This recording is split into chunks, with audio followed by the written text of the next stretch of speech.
var, bunu keçək. Yumuşaq. Görürsünüz sürətlənmə. Transmisiyada elə keçidlər də eləyir ki, keçid hiss olunmur. Tormozlama eləyək burada.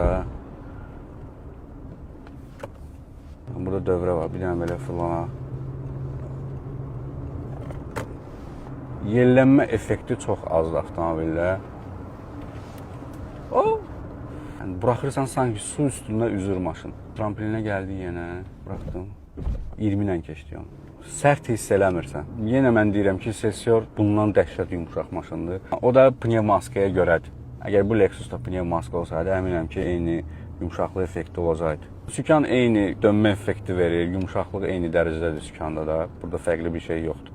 Anidən baxın zolaqları dəyişirik. Maşında ləngər var. Sanki hava yastığının katerdə suyun üzərində hərəkət etmiş kimi olur. Maşında dinamik askı yoxdur qətiyyən. Bunun əslində səbəbi var ki, istehsalçı Yapon bunu fikirləşəndə deyib ki, ümumiyyətlə istənilən bir şəraitdə sürücü ani manevr eləyəndə onun sərnişinlərin narahat olmasın. Deyək ki, dakka-durukka düşməsin, başı ora-bura dəyməsin. Maksimum dərəcədə komfortlu manevr olsun avtomobildə. Baxın, burada indi geriyə dönmə eləyirəm.